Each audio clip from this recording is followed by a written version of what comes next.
Welcome to the Business of Apparel podcast. This is the place to learn how to start and scale your own apparel brand and fill it with loyal customers for years to come. I'm your host, Rachel Erickson, owner and CEO of Unmarked Street. I can't wait to share this episode with you. Welcome and thank you for joining me today. This is our inaugural first episode of the Business of Apparel podcast. And I wanted to take some time today to let you get to know me a little bit so that if we ever meet or when we meet someday down the road, I get to just focus on getting to know you a little bit. Where to begin? My name is Rachel. I was born and raised in Ohio, the northeastern part of Ohio. Thanks to LeBron James. Most of you might know where Akron is at this point. There was a time in my life where telling people I was from the Akron area, they kind of just looked at me with a blank face. And so I had to kind of stay a little bit south of Cleveland. But I am from a little bit north of Akron. And in the small town that I grew up in, we really learned Midwest values, Midwest morals. I grew up with a huge external family. My immediate family was just me and my sister and my parents, but I have over 30 cousins and so on one side, my mom is one of 10, my dad is one of 4. So however many aunts and uncles that would add up to. And I definitely learned at a very young age that kindness and ethics were really going to get me far in life. And I feel like that's taken me through my entire career. So those are some of the values that I still hold really true today. And as I've also grown older, the value of honesty is something that I hold to the highest regard. So for the people who work with me, if you ever get the chance to meet any of them or speak with any of them, I think they would probably tell you that I've honed in the skills of giving pretty good, honest, tough love and tough advice, but I do come at it from a very kind point of view. I went through an exercise recently with one of my coaching companies called The One Word with Rich Keller. Rich Keller's amazing. If you ever get the chance to look him up or work with him, I highly recommend it.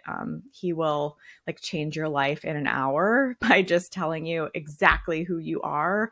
I hadn't even met him before. I just kind of filled out a survey. And his word for me was tenacious, which is extremely true. I always dive headfirst into everything that I do, and I'm very ambitious about completing tasks and achieving goals at the highest level. But as we were talking, he really wanted to expand my one word, and so mine kind of became 3 words, tenacious but approachable. So tenacious can sometimes have a bit of a negative connotation, and I get that. I can be a little bit intimidating. Sometimes I've had people tell me that. But as I've grown older and as I've really honed in on the idea that, kindness is something that I want to put out into the world, I don't want to be intimidating or scary. I definitely have honed in on that approachable side of it. So that's a little bit about me. My family, when I was growing up, were very creative people. My dad is a master carpenter and woodworker. It's something he's loved to do since he was young. He is also an amazing cook.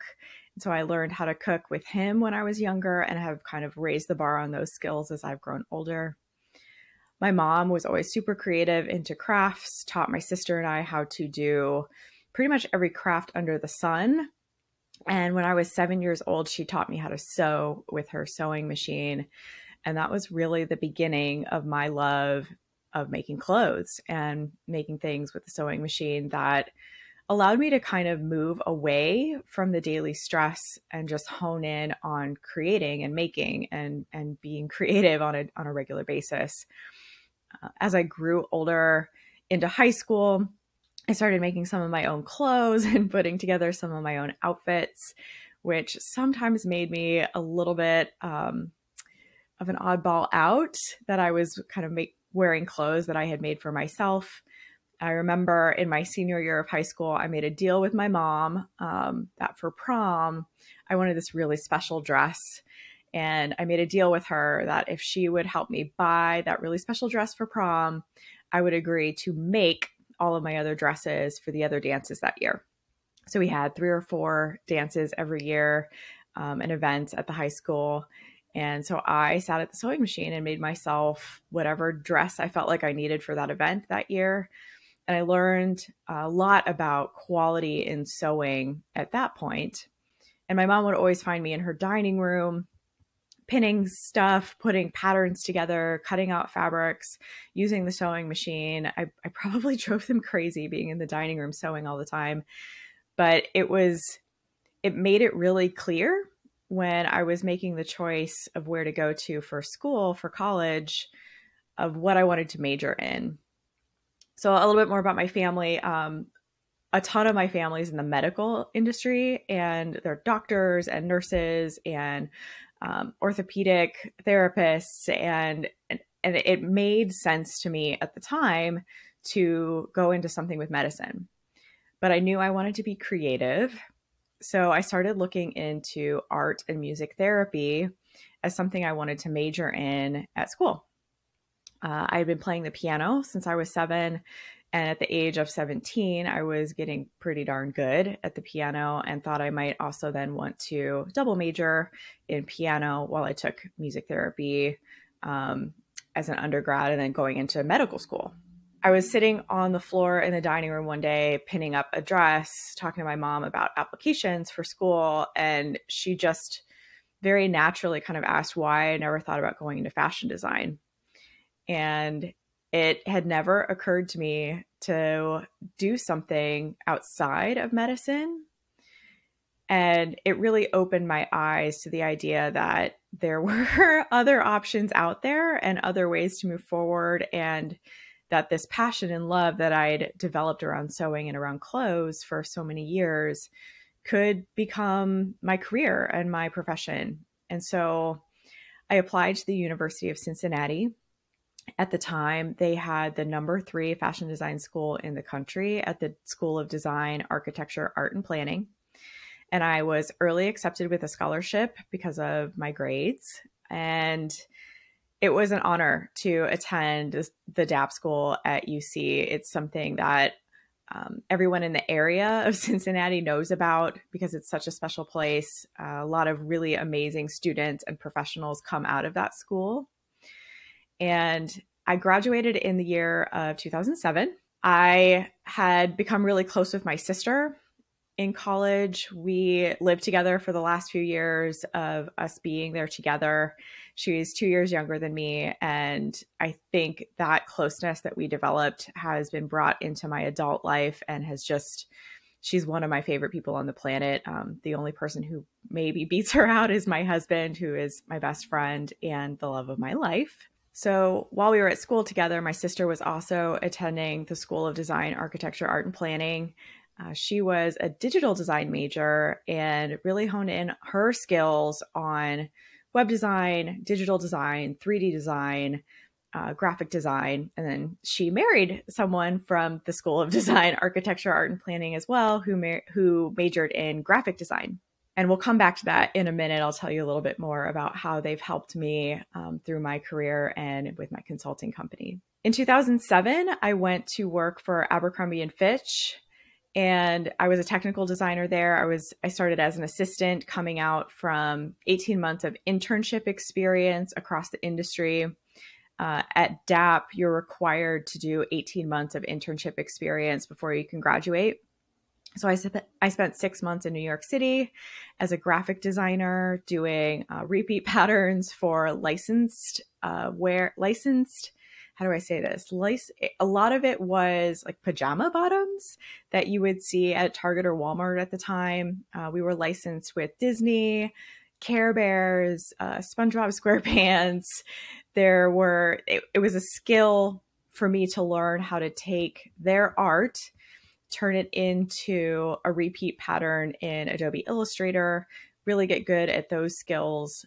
There is definitely an art to that. It's not just throwing something on a page. Figuring out how to make a true repeat pattern is a little tricky. And I learned a lot about Adobe Creative Suite at that time. while living in New York, which was just an experience that if if you ever get the chance as a young person to live in New York, it is the place to be. You learn so much about yourself and about the community around you by living in that place. I shared a place in Brooklyn with 3 of my classmates while we were all doing internships there at the same time. And to this day, New York just holds a really special place in my heart.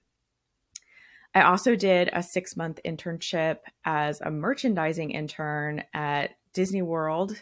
So on the corporate side of Disney World, they have their offices in Orlando, right outside of where Disney World is located.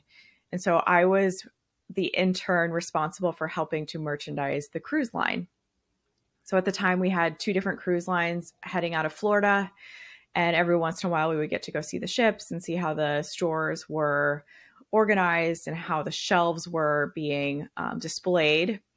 And we would help then meet with vendors to figure out, do we need new mugs for the stores this month, or do we need to add new apparel, and how does that work, and how do we order it, and how do we brand it properly? So I got a really good experience doing merchandising while I was there.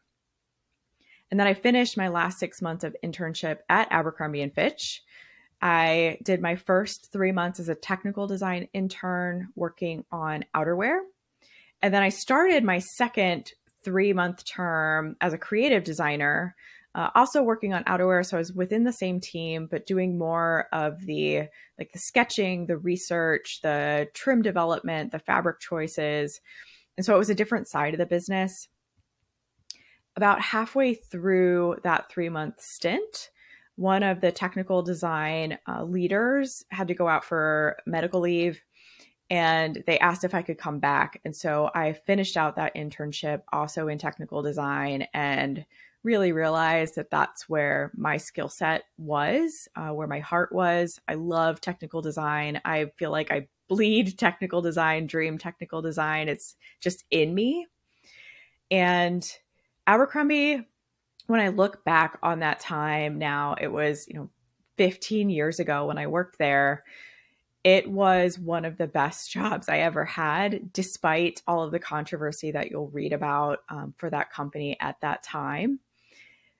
The people that I worked with, the role that I had, the opportunity to create patterns by hand and learn how to fit garments properly, learn how to fit challenging garments and to do it well, is something that I carried so much with me through the rest of my career. And when I left Abercrombie, I didn't realize that the opportunity to work with patterns every single day was rare. It wasn't something that a lot of other companies were doing. And so when I left Abercrombie, my husband got a job in Dallas, Texas. And so we moved to Dallas and I found a job with Fossil.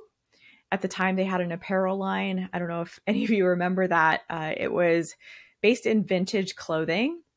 So a lot of the inspiration came from the 60s and 70s, and we kind of jazzed it up with some modern twists. We used a lot of vintage prints and repeat patterns on our fabrics. And I really loved that job because it was such a small team and it was a new business model for me to learn. So where Abercrombie owned a lot of their own stores and sold direct to consumer, Fossil was a wholesale business. And while they did have some of their own stores, there was also a big drive to sell into Macy's or other department stores. And so the learning of what salesman samples needed to be, how you need to work with the sales team instead of just with your consumer, and then how that affects your timeline and your process was a huge learning for me. I kind of forced into my role there a lot of pattern work because I loved it. And it was something that I brought with me from Abercrombie, but it wasn't something that they were doing a lot of on their own. They were relying on their factories to do a lot of the pattern work, which again is how a lot of the businesses in the industry will work. They'll either work with an external pattern maker or they'll rely on their factories to help them with that work. And one of the biggest projects that I got to do at Fossil was revamping their denim line. About 6 months before I left, we did a full denim revamp. I got the chance to travel to Medellin, Colombia while I was at Fossil, which was a really cool opportunity. It was the first time I got to go see a denim facility, their manufacturing facility, their wash facility. And I love to travel. So it was something that I started to really understand how I could leverage the opportunity to see the world within my career. And so that has been something else that I've definitely brought to the table with other companies, my knowledge of travel and being in person at factories. After being in Dallas for about 18 months, it wasn't a very long time there. My husband and I really decided we wanted to move to Colorado. It was a place that we were visiting a lot personally. Like whenever we had some time off, we would head ourselves up to Colorado. We'd either drive or fly, and we felt like it just made sense for us to move there and be there. And the first job that I found in Colorado was working for a company called Miller International. If you've ever watched maybe Yellowstone on TV, you'll sometimes see the cowboys wearing a brand called Cinch. And Cinch and Cruel Denim are the two major brands that Miller International owns. They're the number 2 rodeo wear brand in the world after Wrangler. And it was a new but very wonderful experience to work at that company. They were also wholesale, but something that they were doing was combining the technical design and product development roles within their company. So instead of just focusing on fit and pattern making, I was now also learning how to communicate better with factories and how to do costing. And costing was a big learning for me, the art of negotiation, the art of understanding what goes into a garment, how much it should cost, how to compare costs across styles so that you're getting a fair deal on everything that you're working through. And that was the beginning of my understanding of the numbers of the business. So without my role at Miller, I don't know how well I would have done getting into that, because when I left Miller to go to Pearl Izumi, that was another big part of the role. But I don't know if I would have gotten that role if I didn't already know a little bit about it. Like there's something about being able to say, oh yeah, I already have that skill. I can already do that when you go to an interview. And that was really key for my interview at Pearl. Pearl Izumi for me was the dream job. My husband and I had been cycling together since we first moved in with each other in 2008. He'd been into road cycling in college. He was riding with a group in Cincinnati. And when we moved in together, we went to the truck store. We bought me my first road bike. We bought me some chamois shorts and some clip-in shoes and a helmet. And I started riding with him on the weekends. And little by little, I got better at it. I started to understand the sport a little bit more. When we were in Dallas, my husband started racing. And so he started to join the Dallas race circuit as a Cat 5, which is where you have to start if you're just beginning in racing, and quickly moved into the Category 4 division of road cycling down there. He loved it. And it was something that I started to get into, like going to the races with him and cheering for him every weekend. We really adopted the cycling community as our family. We didn't have family nearby, and it was such a great community to be a part of, and they really welcomed us into their circle. So in Colorado, which is like cycling mecca, it felt right to go to a company that focused on cycling apparel. And I didn't have performance apparel knowledge at that level at the time, so I really thought it was going to be a big learning curve for me. I joined the team and quickly learned that as much as there are nuances between different kinds of apparel, at the end of the day, fit skills, pattern skills, product development skills, costing skills, and apparel is apparel. And I was really good at understanding, denim and wovens, and that knowledge translated really well into learning performance apparel. If you understand how to fit a pair of rigid denim on the body and allow the body to move in it, once you start working with stretchy fabrics, you really understand that there's a little bit more forgiveness in that. There are way more technicalities when I'm talking about cycling apparel, of course, but all of those earlier skills definitely allowed me to learn quickly when I got to Pearl. And I spent 2 years at Pearl Zumi when I was headhunted for a job at Specialized Bicycle Components out in California. And the job really just screamed at me. It was almost like someone wrote on paper, Rachel, this job is for you. We want you to come work for us. And so I interviewed for the job. The amazing manager at the time, who was the director of Apparel, we got on the phone for 2 hours. We just really hit it off. I knew that we were going to be fast friends. And so I picked us up and I moved us away from Colorado, which was extremely, extremely difficult. And we moved to California. And I started as the technical design manager at Specialized Bicycle Components in 2016, in July of that year. And I stayed there until September of 2021. It was the longest I was at any company. I held several roles while I was at Specialized. Starting as their technical design manager, I was doing a lot of the physical pattern engineering. Again, a lot of it was digital, but I was doing the patterns. Eventually, I moved into a development manager role, which oversaw some of the other team members and helped us get our process kind of in check. Pearl Zumi was a huge process-driven company, and so Specialized needed a little bit of that at the time. And it was a pleasure to be able to move into that role and teach everybody what I had learned and what I knew to get us to a better place. I was able to hire a couple of different people in my role as development manager, and we really built out a dream team. I loved my job. It was my dream job. I felt like I was home. And in late 2018, we had a bit of a team shift, and I was asked to move into a product management role. Now, this wasn't something I was interested in at the time. I didn't really want to move away from the team that I had created, and I wasn't interested in moving away from the creative side of making apparel. So it was a really hard decision for me. We were bringing in a couple new development team members who were able to take over my role, and the hole on the team was in product management. We didn't have someone at the time to fill that space, and I knew the line the best because I'd been there the longest, and it made sense. So I stepped into the product management role with a little hesitation and quickly realized that it was rounding out my career in a way that I never could have expected.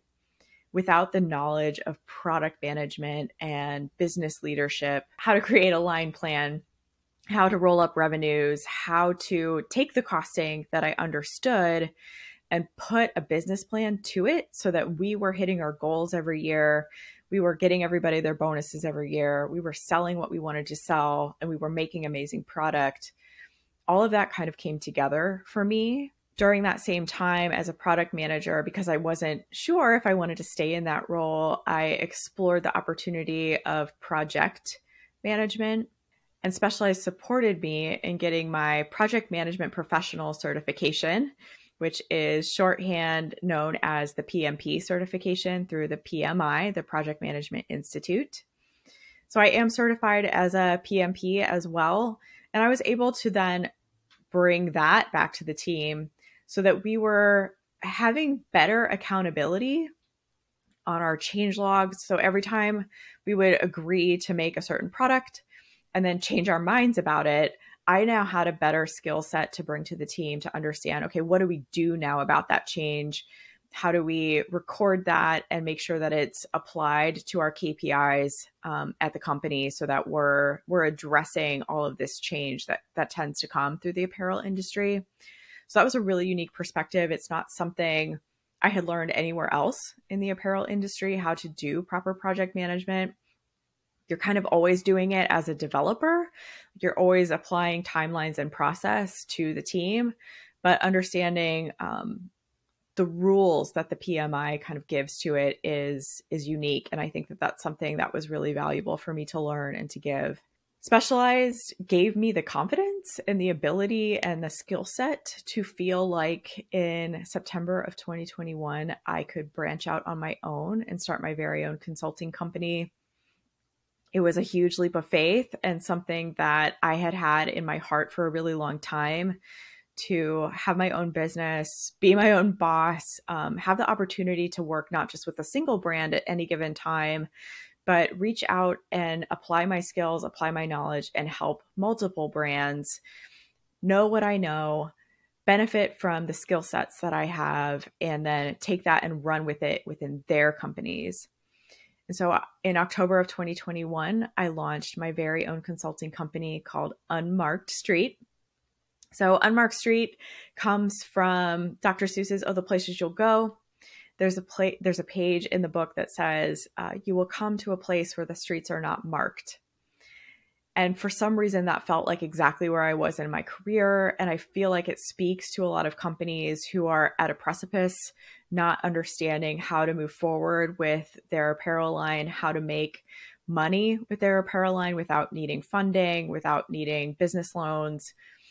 And so that's what I'm out there doing now. I am taking these brands, whether they be small, medium-sized, or large, down this unmarked street where they're discovering what they can do with their brand, how they can reach their target consumer better, and how they can make money doing it, how they can become self-sustainable. So the products that they make them the money that they need to make more product.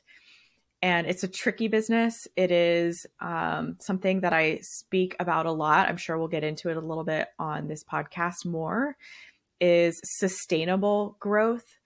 Sometimes I talk about it as slow growth, but really it's about understanding what products you can add to your line without overdoing it. Because overdevelopment and overproduction of garments is what leads to too much inventory in your warehouse, having to discount, having to clearance, not being able to make all of the sales at full price that you need to make. So there's a lot of nuance that goes into sustainable growth as an apparel brand. And it's hard for a lot of companies to work on that slow growth and understand what it can do to their bottom line. So that's what I'm out there doing now. I have an amazing team who joined me in 2022.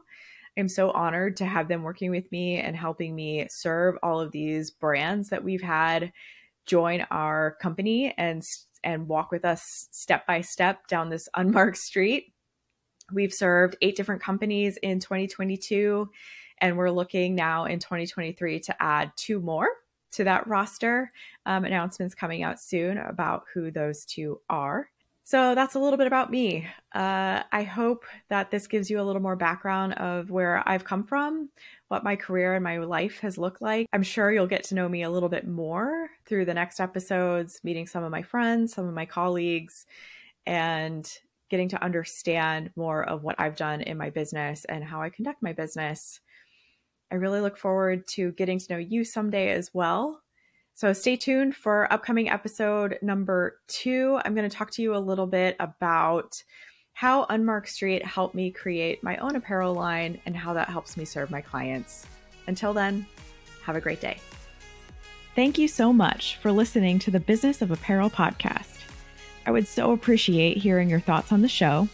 And if you know someone who could benefit from it, please share it with them.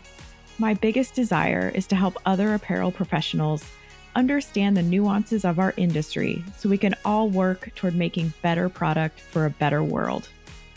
If you would like to connect further, I'd love to invite you to send me a message through my website, unmarkedstreet.com, where I do weekly trainings through my video channel, a monthly newsletter, and offer so many resources to help you start and scale a profitable apparel brand.